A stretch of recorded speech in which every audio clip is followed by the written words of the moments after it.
आप देख रहे हैं ZY ब्लॉग। नमस्कार। आप सभी के सहयोग से हमारा चैनल प्रगति कर रहा है। इसी तरह हमारा सहयोग करने के लिए हमारे चैनल को सब्सक्राइब करते रहें, जिससे हमारा मनोबल बढ़ता रहे। तो आइए अब पंडित जनार्दन तिवारी से मकर राशि का सितंबर माह का मासिक राशिफल जानते हैं। नमस्कार श्रोतागण, मैं पंडित जनार्दन तिवारी आशा करता हूं कि आप सभी सकुशल होंगे। तो आइए अब मकर राशि का सितंबर माह का मासिक राशि फल जानते हैं। तो सबसे पहले कार्य क्षेत्र के बारे में जानते हैं। करियर की दृष्टिकोण से यह महीना मध्य रूप से फलदायक रहने की संभावना है। दसम भाव के स्वामी शुक्र महाराज महीने के शुरुआत में नवम भाव में केतु महाराज के साथ विराजमान होंगे और उनके ऊपर मंगल और बृहस्पति की पूर्ण दृष्टि होगी। इस कारण से नौकरी में उतार चढ़ाव की स्थिति रह सकती है। आपको किसी अन्य स्थान पर स्थानांतरण का आदेश दिया जा सकता है। हो सकता है कि यह आदेश आपकी इच्छा के अनुकूल न हो। इसके अतिरिक्त आप नौकरी में बदलाव करने का प्रयास भी करेंगे, जो कुछ हद तक सफल भी होंगे हो सकता है। लेकिन हमारी सलाह है कि अभी जिस नौकरी में हैं वहीं पर बने रहना आपके लिए ज़्यादा फायदेमंद होगा। 18 सितंबर से शुक्र तुला में आपके दसम भाव में प्रवेश करेंगे, तब से आपको नौकरी में और बेहतरी देखने को मिलेगी। लेकिन आपको गॉसिप्स करने से बचना चाहिए और अपने कार्य क्षेत्र में काम से काम रखना चाहिए। इसी से आप अपने काम में उम्मीद के मुताबिक अच्छा प्रदर्शन कर पाने में कामयाब रहेंगे। छठे भाव में पूरे महीने मंगल महाराज उपस्थित रहेंगे और छठे भाव के स्वामी बुध महाराज महीने की शुरुआत में सप्तम भाव में, उसके बाद 4 तारीख को अष्टम भाव में और 23 तारीख को नवम भाव में विराजमान रहेंगे। लेकिन इसी महीने आपको नौकरी में एक ऐसा पल भी आएगा जब आपको उल्लेखनीय प्रगति मिलेगा। व्यापार करने वाले जातकों के लिए यह महीना किसी वरदान से कम नहीं है। पूरा महीना आपके व्यापार में व्यस्त रखेगा। सप्तम भाव में महीने की शुरुआत में बुध महाराज की उपस्थिति आपके व्यापार में वृद्धि का स्पष्ट संकेत देती है। तीसरे भाव में राहु का उपस्थित होना यह बताता है कि आप अपने व्यापार को लेकर कुछ नए जोखिम भी उठा सकते हैं। यह जोखिम व्यापार में अच्छी प्रगति के गवाह बनेंगे, लेकिन सावधानी आवश्यक रखें। यह पूरा महीना व्यापारिक मामलों में आपकी सफलता का कारण बनेगा और आपको अनेक स्रोतों से व्यापार में अच्छे सौदे प्राप्त होने के योग्य बनेंगे, जिससे आपके व्यापार की उन्नति होगी और आप भी प्रसन्नचित्त अनुभव करेंगे। आर्थिक स्थिति के बारे में बात करें, यदि आपकी आर्थिक स्थिति को देखा जाए तो यह महीना आपके लिए उतार चढ़ाव से भरा रहने वाला है। आपके खर्च भी लगातार बने रहेंगे और आमदनी भी आती रहेगी। आमदनी में भी उतार चढ़ाव की स्थिति में बनेगी, इसलिए आपको बहुत ही सावधानी से अपने धन का प्रबंधन और धन का सदुपयोग करने की पर ध्यान देना चाहिए।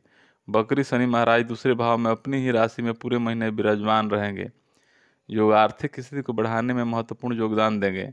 आपको धन संचय करने के लिए प्रेरित करेंगे, लेकिन अन्य ग्रहों का प्रभाव आपके खर्च बढ़ाता रहेगा।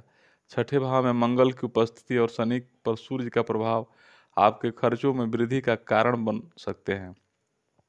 इसके विपरीत भी बृहस्पति महाराज पूरे महीने पंचम भाव में बैठकर आपके एकादश भाव को देखेंगे, जिससे आपकी आर्थिक स्थिति में बढ़ोतरी होगी और आपको धन लाभ होगा। महीने के उत्तरार्ध में सूर्य भी नवम भाव में आ जाएंगे और शुक्र दसम भाव में अपनी राशि के होंगे तथा राहु तीसरे भाव में होंगे। यह स्थितियां भी आर्थिक लाभ करने में आपकी सहायता कर सकती है। इस दौरान शिक्षा के क्षेत्र में काम करने वाले जातकों को और ऐसी सभी व्यक्ति जो किसी तरह से इवेंट मैनेजमेंट से संबंधित काम करते हैं, उन्हें उत्तम लाभ प्राप्त हो सकता है। स्वास्थ्य की बात करें तो यह महीना स्वास्थ्य के दृष्टिकोण से उतार चढ़ाव भरा रहने की संभावना है। राशि स्वामी शनि महाराज वक्री अवस्था में दूसरे भाव में विराजमान रहेंगे और महीने की शुरुआत में सूर्य महाराज अष्टम भाव में बैठकर उन पर दृष्टि डालेंगे, जिससे स्वास्थ्य में उतार चढ़ाव रहेंगे। मंगल महाराज छठे भाव में बैठकर आपका प्रथम भाव को देखेंगे, यह भी स्वास्थ्य समस्याओं को बढ़ा सकते हैं। हालांकि देवगुरु बृहस्पति की दृष्टि भी प्रथम भाव पर होने से कुछ हद तक स्वास्थ्य समस्याएं नियंत्रण में रह सकती हैं। फिर भी आपको थोड़ी सावधानी रखनी चाहिए। वाहन चलाते समय सावधानी बरतें। आपकी रोग प्रतिरोधक क्षमता में कमी आ सकती है, इसलिए ऐसे पदार्थ का सेवन करें जिससे आपको रोग प्रतिरोधक क्षमता में वृद्धि हो सके। आप बीमारियों की चपेट में आने से बचें। महीने का उत्तरार्ध अपेक्षाकृत अनुकूल रहेगा और स्वास्थ्य में सुधार होगा। प्रेम और वैवाहिक जीवन के बारे में बात करें, यदि आप किसी प्रेम संबंध में हैं तो आपके लिए यह महीना अनुकूल रहने की संभावना है। पंचम भाव के स्वामी शुक्र महाराज 9वें भाव में होंगे। पंचम भाव में पूरे महीने देवगुरु बृहस्पति का होना और उनकी दृष्टि शुक्र महाराज पर होने के कारण प्रेम संबंधों में सफलता रहेगी। आप अपने प्रियतम के दिल से निकट रहेंगे, एक दूसरे की भावनाओं को महसूस कर पाएंगे, एक दूसरे के प्रति अपनी प्रेम भरी भावनाओं को भी समझ पाएंगे। आपके अंतरंग संबंधों में भी बढ़ोतरी होगी। आपके प्रेम विवाह के योग भी बन सकते हैं। इस महीने आप अपने प्यार को परवान चढ़ता हुआ देखेंगे।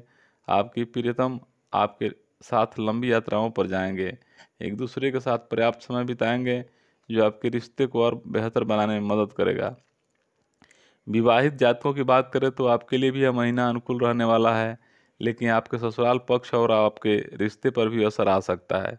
इसलिए आपको बुद्धिमानी का परिचय देते हुए इन सब विवाद से दूर रहने का प्रयास करना चाहिए और घर के माहौल को आनंदित बनाए रखने की कोशिश करनी चाहिए। जीवन साथी का व्यावसायिक रुझान देखकर आप उनके लिए कोई नया काम शुरू करने की बात कर सकते हैं। यदि वह पहले से ही किसी व्यापार को कर रहे हैं या नौकरी कर रहे हैं तो उन्हें इस दौरान अच्छी सफलता भी मिल सकती है। यह महीना आपके निजी संबंधों में प्रगाढ़ता लेकर आने वाला है। पारिवारिक स्थिति की बात करें तो यह महीना पारिवारिक तौर पर मध्य रहने की संभावना है। दूसरे भाव के स्वामी शनि महाराज दूसरे भाव में लकी बकरी अवस्था में पूरे महीने विराजमान रहेंगे। उनके ऊपर अष्टम भाव से बैठे सूर्य महाराज की पूर्ण दृष्टि महीने की शुरुआत में पड़ने वाली है, जिससे पारिवारिक जीवन में कुछ उथल पुथल मचेगी और आपके परिवार आपके जीवन साथी के परिवार यानी आपके ससुराल पक्ष के बीच कुछ कहासुनी हो सकती है। हालांकि 16 सितंबर से जब सूर्य 9वें भाव में चले जाएंगे तब इन परिस्थितियों में सुधार होगा। बकरी शनि की दृष्टि से आपके चतुर्थ भाव पर भी होगा और चतुर्थ भाव के स्वामी मंगल महाराज पूरे महीने छठे भाव में विराजमान रहने वाले हैं। इससे पारिवारिक जीवन में तनाव बढ़ सकता है। आर्थिक और संपत्ति संबंधी विवाद बड़ा मुद्दा बन सकते हैं और इनको लेकर परिवार में कुछ अशांति हो सकती है। आपके ऊपर देवगुरु बृहस्पति की कृपा बनी रहेगी, जिससे आप ठंडे दिमाग से सही निर्णय लेने में कामयाब रहेंगे। इसी से घर की सुख शांति को बनाए रखने में आपका प्रयास सफल हो सकता है। पिताजी का स्वास्थ्य भी पीड़ित रहने की संभावना है, इसलिए उनकी सेहत का बराबर ध्यान रखें और आवश्यकता होने पर चिकित्सक से मिले। भाई बहनों से आपके संबंध अच्छे रहेंगे, उनसे प्रेम बढ़ेगा। वे कुछ मूडी स्वभाव के होंगे, लेकिन आपसे उनकी बॉन्डिंग अच्छी रहेगी। अब हमारी चैनल आपको पसंद आ रही हो तो हमारे चैनल को सब्सक्राइब कीजिए, लाइक कीजिए, शेयर कीजिए और एक अच्छा सा कमेंट भी लिखकर शेयर कीजिए कि आपको हमारा यह राशिफल प्रस्तुति कैसी लग रही है। तो अब आप उपाय के बारे में जानते हैं। आपको शनिवार के दिन महाराज श्री दशरथ कृत नील शनि स्तोत्र का पाठ करना चाहिए।